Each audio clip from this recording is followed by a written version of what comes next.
Bismillah, alhamdulillah, assalatu wassalamu ala rasulillah wa ala alihi wa ashabihi wa man tabi'alah. La haula wa la quwwata illa billah.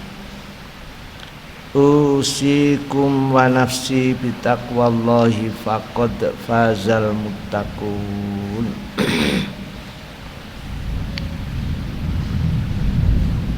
Hadirin jamaah rahimani wa rahimakumullah.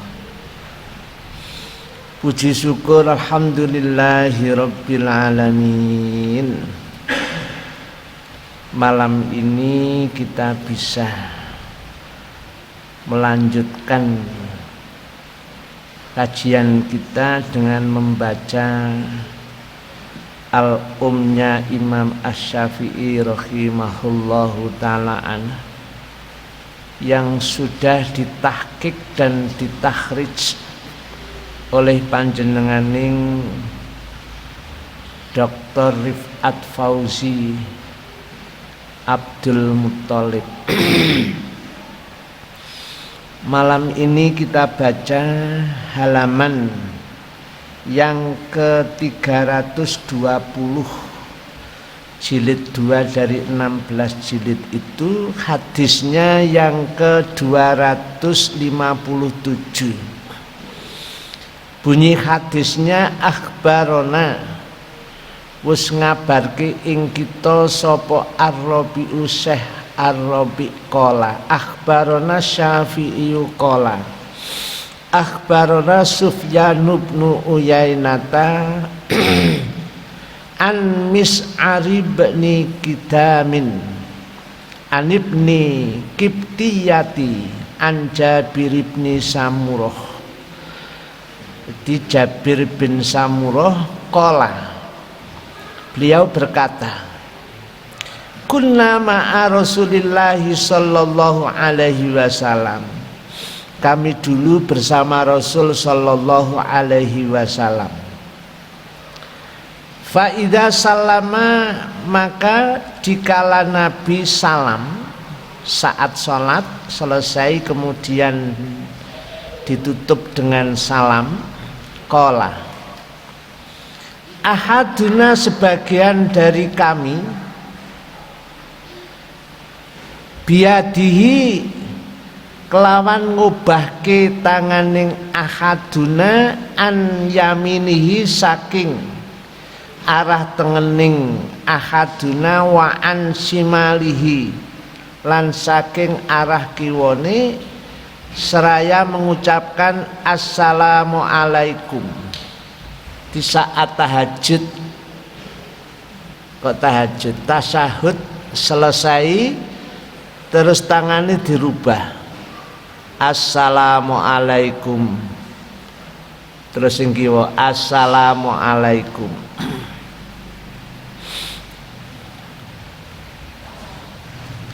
Wa asyara biyadihi an yaminihi wa an simalihi, dengan mengisarahkan tangan kanannya digerakkan ke kanan, tangan kirinya digerakkan ke kiri. Dulu saya sering melihat ada orang sholat seperti itu. Mungkin hadisnya ini, tapi ini masih sepotong ya. Faqala, kemudian Nabi bersabda sallallahu alaihi wasallam. Kemudian Nabi tegur ya orang yang sholat saat salam tangannya digerakkan ke kanan, digerakkan ke kiri, ditegur sama Nabi. Bagaimana bentuk tegurannya? Ma balukum tumi'una bi aidikum, loh, mengapa kamu kok isyarah dengan tangan, dua tanganmu? Ka'annaha atnabu khailin, koyok buntute jaran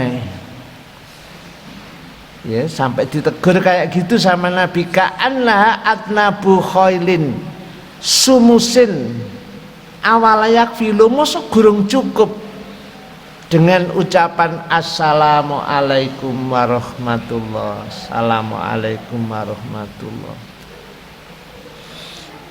Sabda Nabi au innama yakfi ahadakum ayadahu ala fakhidhihi, cukup tangannya saat tasahud terus dilepas ditaruh di depan di atas pupu seperti itu. Tsumma yusalimu, kemudian salam, gak usah katik tangannya gawe isyarah. Jari Nabi koyok buntut jaran ae. Jadi cukup dengan itu. Ini kemarin hadisnya banyak, ini tadi yang terakhir. Langsung bagaimana keterangannya Imam Asy-Syafi'i. Imam Asy-Syafi'i berkata, kami berpegang pada semua hadis-hadis ini.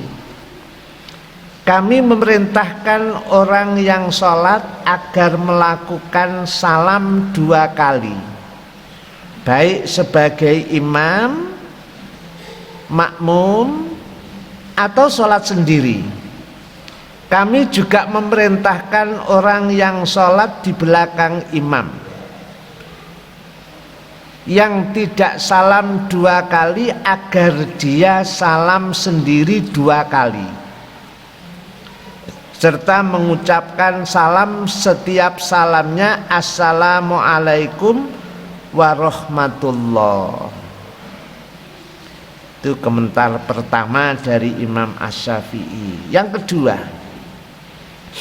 kami memerintahkan imam agar meniatkan salamnya untuk orang-orang yang ada di kanannya saat salam pertama, dan untuk orang-orang yang ada di kirinya saat salam kedua.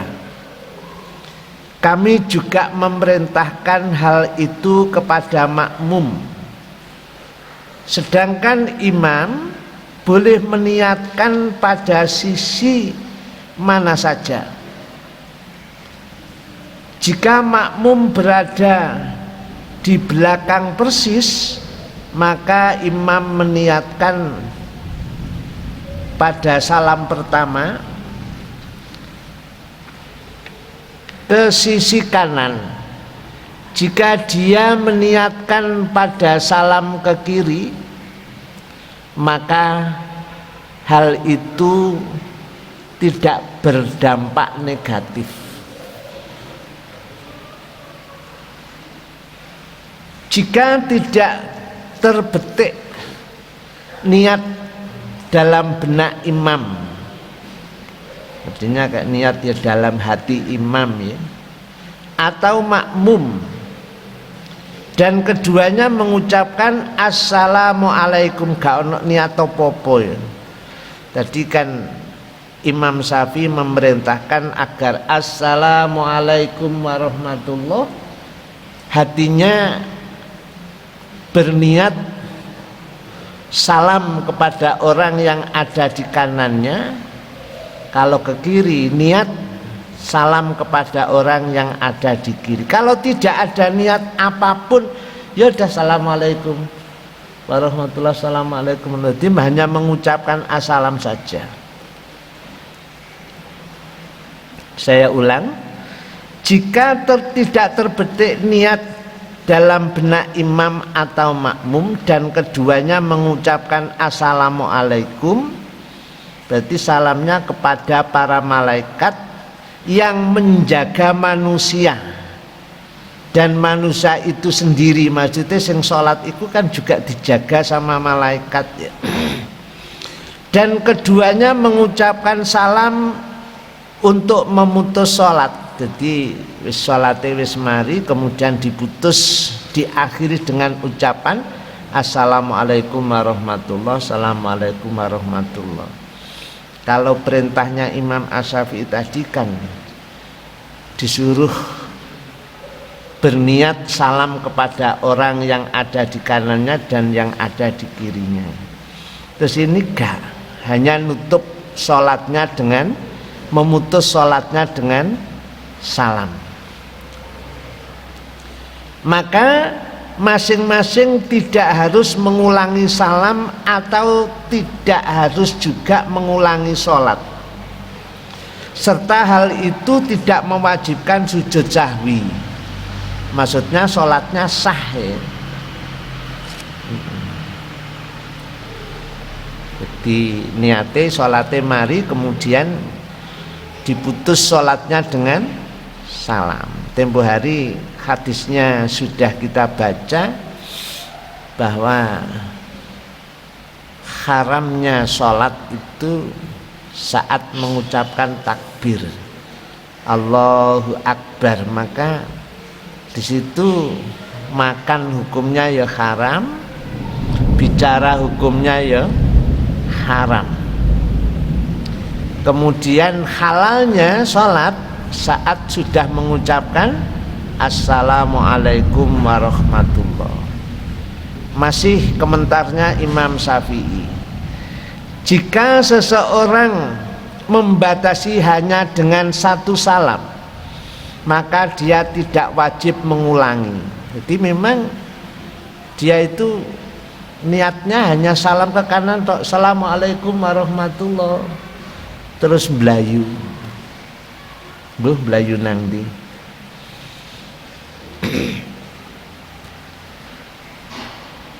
Iya. Batasan minimal salamnya adalah mengucapkan Assalamualaikum, itu minimal ya. Kemudian ngiri Assalamualaikum. Kalau sampai dikurangi satu huruf nggak sah salamnya ya. Satu misal Assalamualaikum, ternyata Assalamualaikum, mimnya belum terbaca. Jadi kum ada mimnya, itu belum ada mimnya. Jika dia telah mengurangi satu huruf dari salam, contohnya tadi ya, mimnya belum terbaca, kapnya sudah Assalamualaikum, belum sampai kum, maka dia harus kembali untuk mengucapkan salam, karena salamnya tidak sah ya, maka harus mengulangi lagi Assalamualaikum. Jika dia tidak melakukannya sampai dia berdiri, maka dia harus kembali lalu melakukan sujud sahwi dan salam. Jadi sujud sahwinya sebelum salam, setelah sujud sahwi kemudian salam. Jika dia membalik kalimatnya dengan mengucapkan alaikum ya, jadi alaikumussalam, jadi gak assalamualaikum tapi dibalik alaikumussalam, maka saya memakruhkannya, tetapi dia tidak wajib mengulangi sholatnya, karena kalimat tersebut juga merupakan kalimat zikir kepada Allah, sedangkan kalimat zikir itu tidak membatalkan sholat. Ini penjelasannya Imam Asy-Syafi'i tentang hadis-hadis yang ada dalam mengakhiri sholat dengan memutusnya mengucapkan salam. Gimana? Bisa dilanjut? Kita lanjut.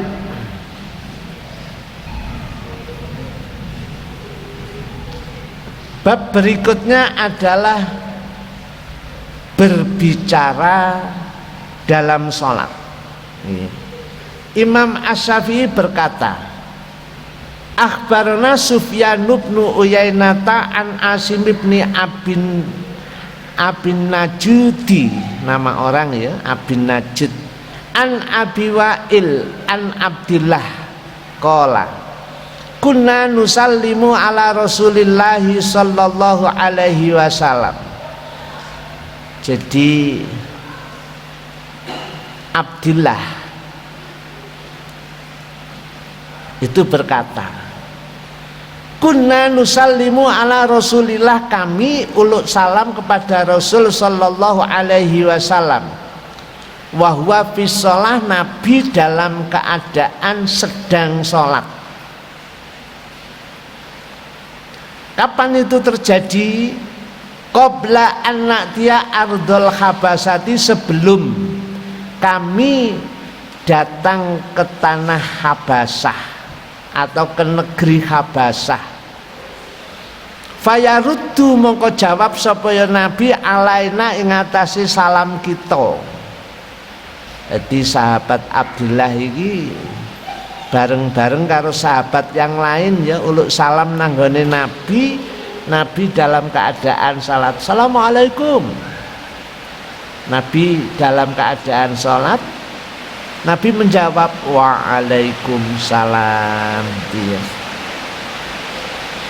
falamma rojakna, mongko rikala bali kita setelah saya pulang min ardil habasati, dari negeri Habasah. Ataituhu, mendatangi ingsun ing Nabi, kami mendatangi Nabi. Untuk apa? Ya li usallima alaihi, kami uluk salam kepada Nabi. Fawajadtuhu, ternyata Nabi dalam keadaan yusolli, dalam keadaan sholat. Fasallamtu alaihi, maka uluk salamlah aku kepada Nabi. Falam yarudda alayya, maka Nabi pun tidak menjawab salam dariku. Itu kata Abdullah ya. Di sahabat Abdullah saat mau berangkat ke negeri Habasah, uluk salam kepada Nabi, Nabi dalam keadaan sholat. Nabi menjawab waalaikumsalam. Bahkan saat salam kepada Nabi mau berangkat ke negeri Habasah itu tidak sendirian ya. Jadi kalimai kunna, kita, berarti itu ada teman-temannya. Nabi jawab waalaikumsalam. Saat kundur dari negeri Habasah, Abdullah ingin menjumpai Nabi, kemudian uluk salam, dan ternyata Nabi dalam keadaan sholat. Nabi gak jawab. Sebelum kita lanjut hadis itu, mudah-mudahan masih ingat ya, Habasah itu. Habasah itu sekarang itu negeri mana ya? Ethiopia. Jadi kalau kita ngomong Habasah itu kaitannya dengan Al-Quran ini banyak ya, erat sekali. Dengan hadis termasuk ini, termasuk hadis ini. Jadi Habasah itu negeri Ethiopia, dan itu negeri yang dipilih Nabi saat awal-awal dakwahnya. Nabi mendapat tentangan keras sekali, perlawanan yang hebat dari kafir-kafir Quraisy yang dipakarsai oleh pamannya sendiri, Abu Jahal. Sampai sahabat-sahabat itu nggak tahan ya, karena siksaan demi siksaan yang harus diterima dari kafir Quraisy itu luar biasa ya.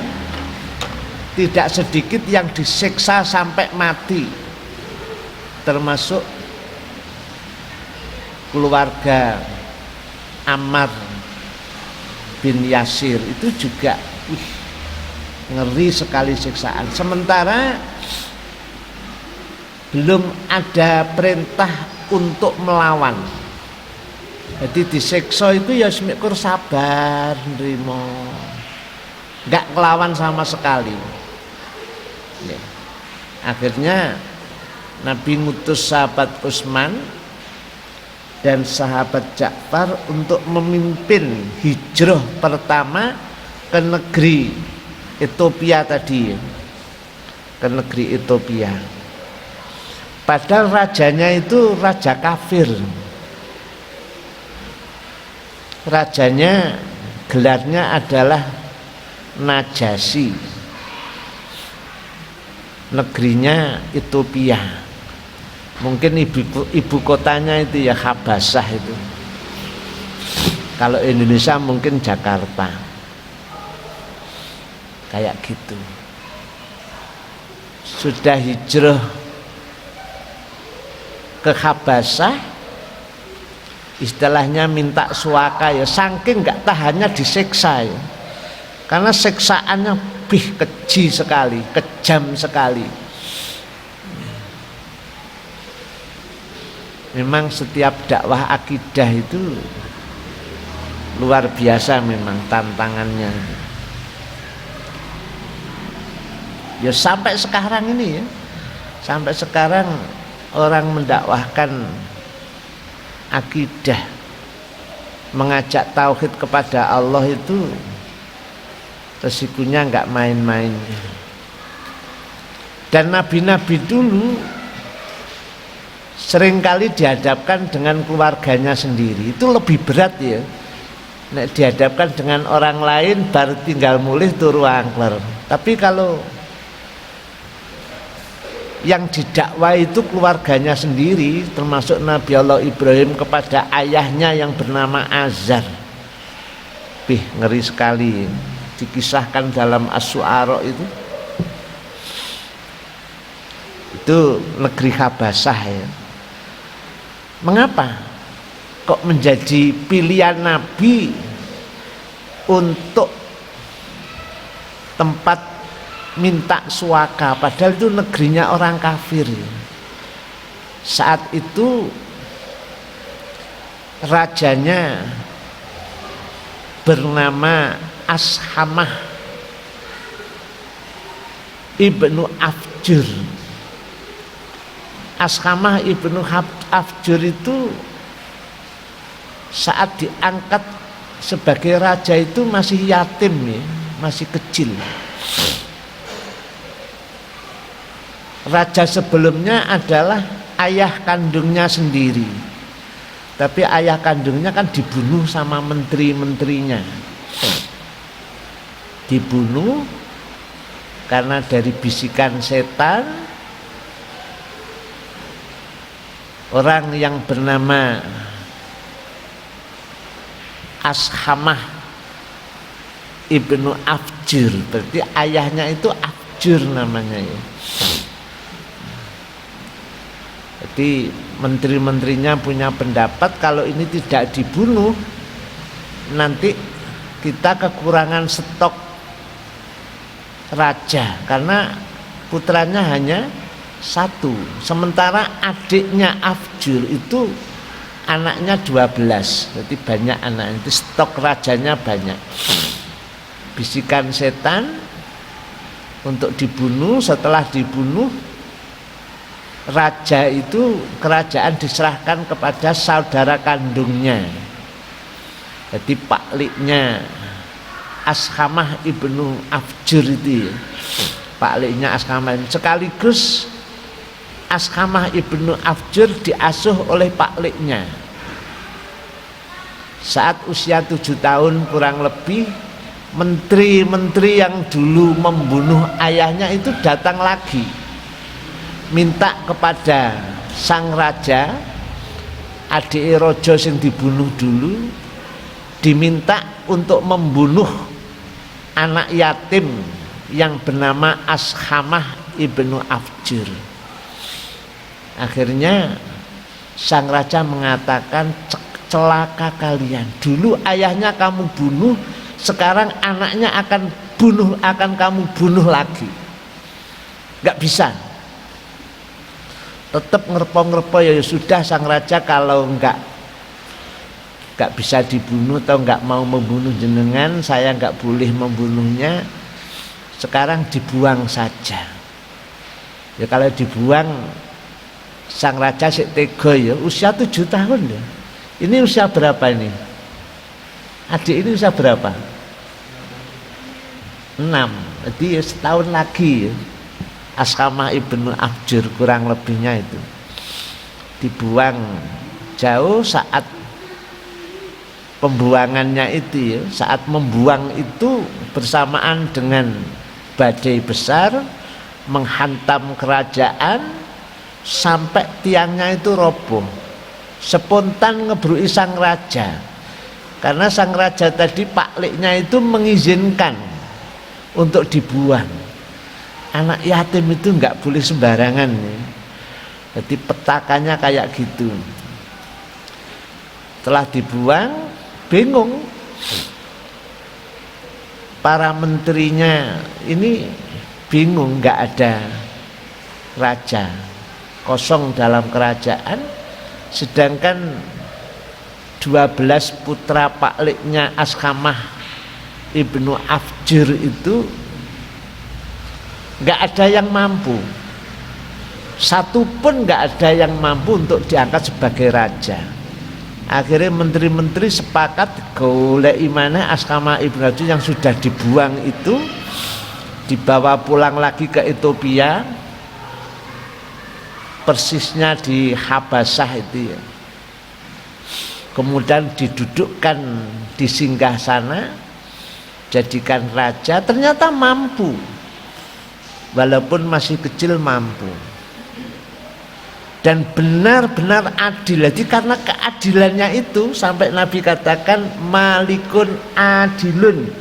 Seorang raja yang adil, tidak satu pun orang yang pernah dizalimi. Luar biasa memang. Sehingga jadi pilihan Nabi untuk hijrah ke sana. Ini ya, kalimah min ardi Habasah itu tadi. Panjenenganing Abdullah, kembali kepada hadis tadi kita lanjutkan. Abdullah yang dulu sama-sama sahabat lain salam kepada Nabi, Nabi dalam keadaan sholat, Nabi menjawab. Saat datang Abdullah menyampaikan salam kepada Nabi, Nabi persis dalam keadaan sholat, Nabi tidak jawab. Kalimatnya falam yarudda alayya, Nabi tidak mau menjawab salamku. Fa akhodani ma koruba wa ma ba'uda. Aku bingung. Aku berpikir yang ringan juga yang berat. Ono opo ya kok gak gelem jawab Nabi. Akhirnya fajalastu hatta idza qada, aku wis lungguh nuk cedeke Nabi, ya gak cedek nemen ya gak adoh nemen. Hatta idza qada, sampai Nabi selesai sholat. Ataituhu, aku menghadapnya. Faqala, kemudian Nabi langsung bersabda, innallaha yuhdithu min amrihi. Innallaha, temen seduning Allah iku yuhdithu, ngabarke sapa Allah min amrihi, saking perintahe Allah, ma ing apa wae yasau kang ngersake sapa Allah. Jadi Allah kabarkan dari perintahnya apapun yang Allah kehendaki.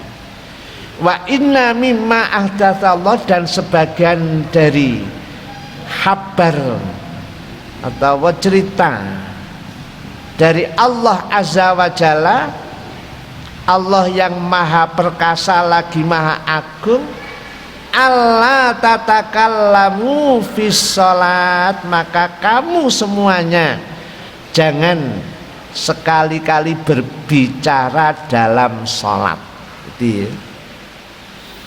Jadi saat Abdullah dan sahabat-sahabat lain mau pergi ke Habasah, Allah belum melarang untuk bicara dalam sholat, enggak, belum ada larangan.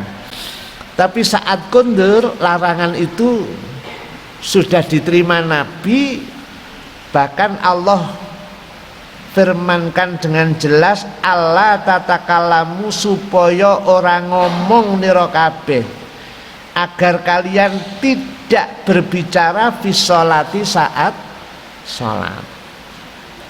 Itu turun larangan itu saat setelah Abdullah dan sahabat-sahabat yang lain kundur dari Habasyah mendapat cerita itu dari Nabi. Itu hadis yang pertama. Hadis yang kedua, akhbarana Rabi'u qol, akhbarana Syafi'u qol, akhbarana Malik bin Anasin an Ayyuba As-Sikhtiyani, kampunge iki ya utawa negara ning. Jadi Ayyub As-Sikhtani dari golongan Sikhtaniyi. An Muhammad bin Sirin, dari Muhammad bin Sirin. Muhammad bin Sirin dari siapa? An Abi Hurairah, dari panjenenganing sahabat Abu Hurairah radhiyallahu anhu. Anna Rasulullah sallallahu alaihi wasallam insarafa ministaini faqala lahu dzul yadain. Nabi sallallahu alaihi wasallam menyelesaikan sholat 2 rakaat. Kemudian sahabat Dzul Yadain ngomong kepada Nabi, piye nek ngomong? Aku surat sholatu amnasita, sholate dikosor nopo pancen lali jenengan Nabi? Ya Rasulullah, wahai utusan Allah. Faqala Rasulullah, kemudian Rasul menjawabnya, asodaqo Dzul Yadain, di Nabi noleh nang Abu Bakar nang Umar, lho iya ta, apa bener Dzul Yadain omongi kuman? Faqala nasu, kemudian manusia-manusia sahabat-sahabat menjawabnya, na'am, nggih Nabi, sholatnya namung 2 rakaat niki wae. Padahal ketika itu sholat duhur ya. Riwayat yang lain pas sholat asar. Na'am. Langsung Nabi faqama Rasulullah sallallahu alaihi wasallam, Nabi berdiri langsung fasollas nataini akhirataini, menindaklanjuti sholat yang masih 2 rakaat karena zuhur, maka ditambahnya 4 rakaat. Berarti ini terjadinya sudah di Madinah ya. Karena Nabi itu sampai wafat kan nggak pernah sholat di Makkah itu 4 rakaat sampai wafat. Sholatnya kan 2 rakaat terus. Tsumma sallama tsumma kabbaro. Setelah selesai, mungkin innaka hamidum majid, terus kemudian ditambah doa Allahumma a'inni ala dzikrika wa syukrika wa husni ibadatik, atau ditambah dengan berlindung kepada Allah dari siksa kubur dan siksa jahanam, kemudian berlindung kepada Allah dari fitnah hidup dan fitnah mati. Kemudian Nabi salam ya, assalamualaikum warahmatullah, assalamualaikum warahmatullah, terus takbir maneh Allahu Akbar sambil sujud. Mari salam baru sujud sahwi. Fasajada misla sujudi, sujudlah Nabi seperti sujud yang dilakukan Nabi, au atwala, atau bahkan lebih panjang.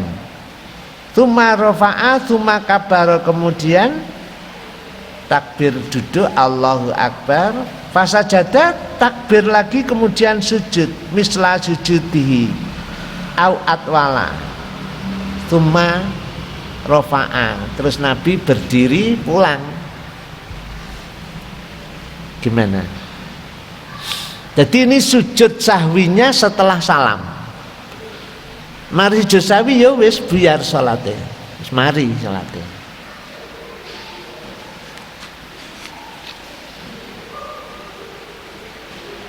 Kita tambah satu lagi, kemudian kita baca komentarnya Imam Syafi'i.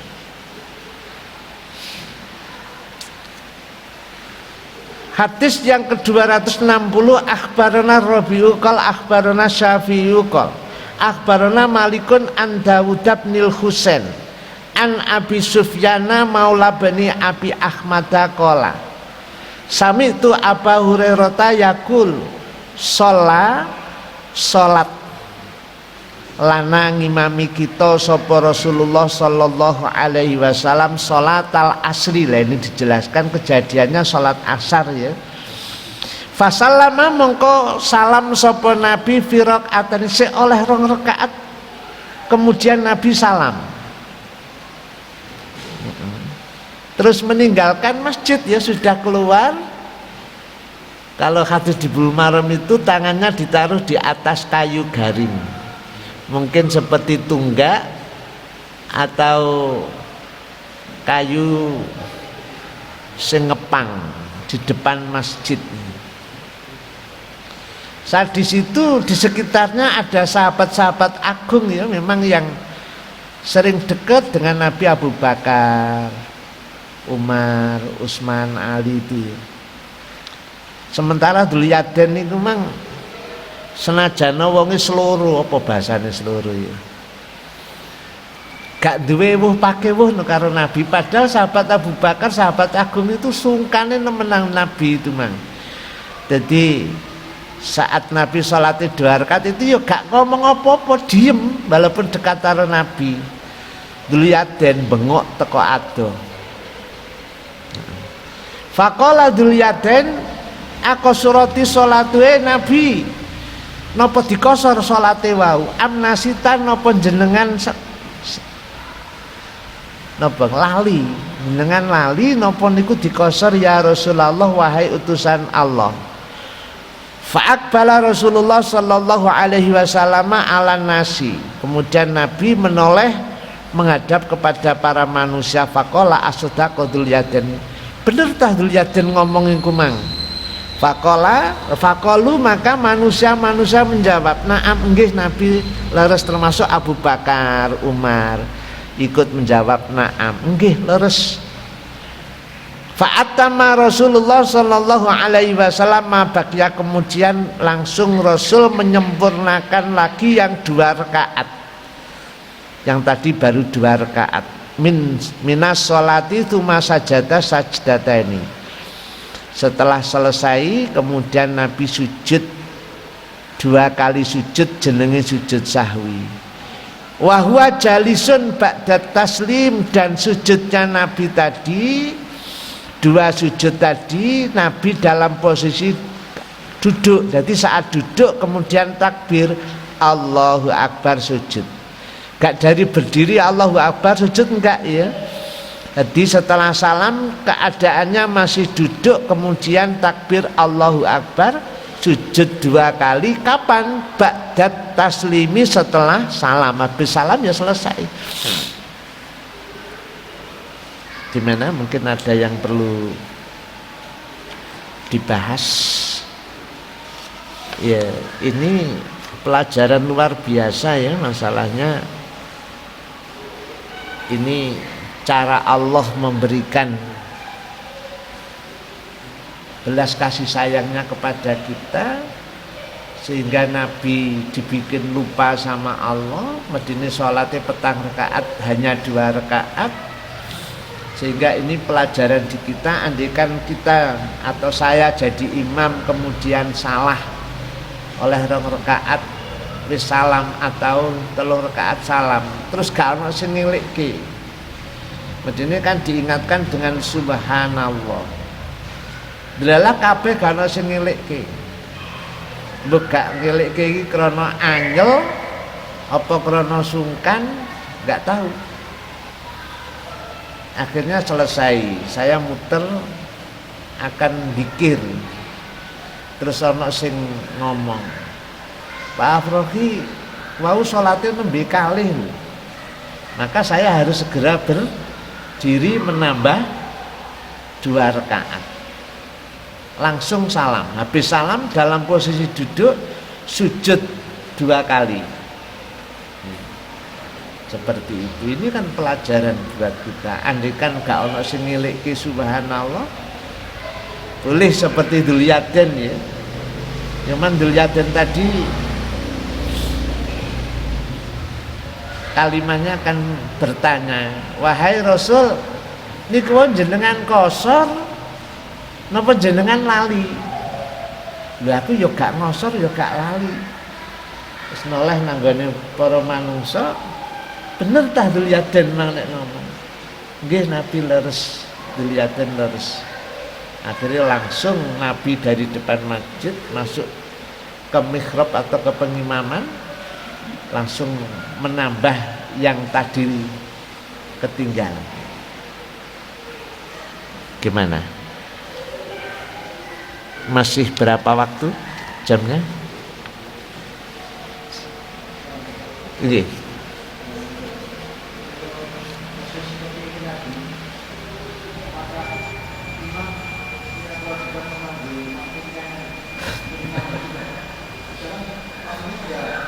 ambiar enak sing nanggone depot Padang ngono.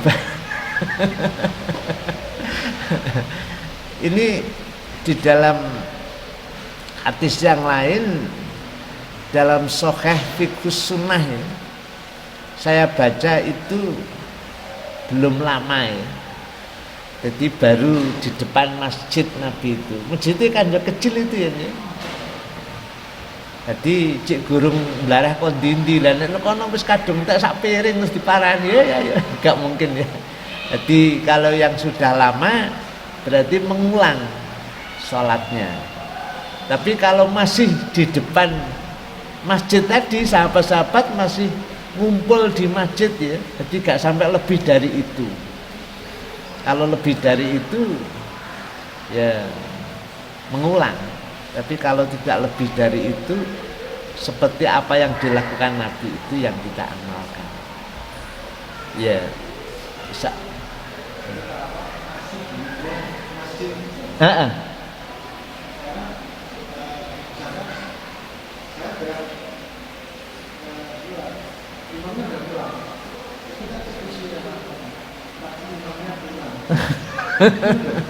Nah, iya.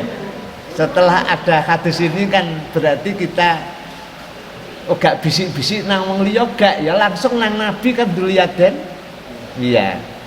Tapi ini tadi andai kan muncul seperti itu, ya mudah-mudahan nanti ada keterangan. Saya belum tahu keterangannya itu. Iya. Jadi sementara yang kita amalkan seperti apa yang terjadi di zaman Rasul. Jadi nggak bisik-bisik kayak gitu, tapi langsung kepada Nabi. Lah Nabi tabayun kepada yang ikut jamaah diantaranya para sahabat. Ya, kemudian setelah diiyakan, betul wahai Nabi Dzulyaden, bilih sholat jenengan nembe kalih rakaat. Nabi langsung menambah 2 rakaat. Sampai salam, habis salam baru sujud sahwi. Itu sujud sahwinya setelah salam. Ya. Nah, ingatnya masih di dalam sholat, sujud sahwinya sebelum salam. Insyaallah demikian, mudah-mudahan jadi apa? Ketika dia setelah salam sama dengan kapan dia ingatnya. Iya, kalau ingatnya itu ternyata wis bar sholat, maka sujud sahwinya setelah salam. Kalau ingatnya kalau dia itu terjadi kesalahan, ya iya sujud sahwi 2. Ini tadi kan beberapa hadis 2 kali sujud. Iya. Jadi kalau tadi jangan bisik-bisik kepada temennya ya, karena yang tahu saya baru ini gitu loh. Hadis yang ini tidak ada bisik-bisik nanggone konco, tapi langsung kepada imam. Lah imamnya tabayun nanggone sahabat-sahabat yang lain. Setelah membenarkan Dzulyaden itu tadi memang betul Nabi sholatnya baru 2, langsung Nabi bergegas, kemudian takbiratul ihram itu ya. Tapi kalau ingatnya di dalam sholat ya, takbirnya itu saat duduk kemudian langsung sujud.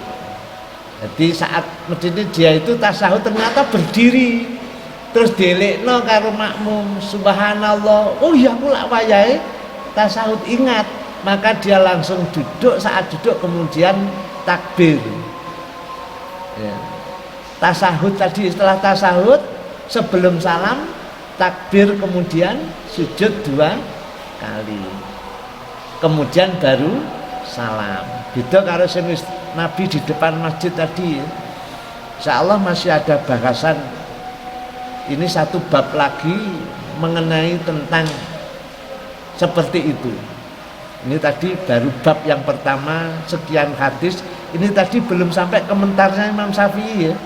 Jadi pertemuan yang akan datang insya Allah nanti bagaimana penjelasannya Imam Syafi'i tentang sahabat Dzulyaden dikala mengingatkan Nabi dan Nabi tabayun kepada sahabat yang lain. Iya tah aku mang lagi rong rekat, nggih Nabi leres. Ya. Ini nanti bagaimana komentarnya Imam Syafi'i. Kemudian ada satu bab lagi yang kaitannya dengan itu. Kita tutup dengan doa kafaratul majelis. Subhanakallahumma bihamdika asyhadu alla ilaha illa anta astaghfiruka wa atubu ilaik. Mohon maaf. Assalamualaikum warahmatullahi wabarakatuh.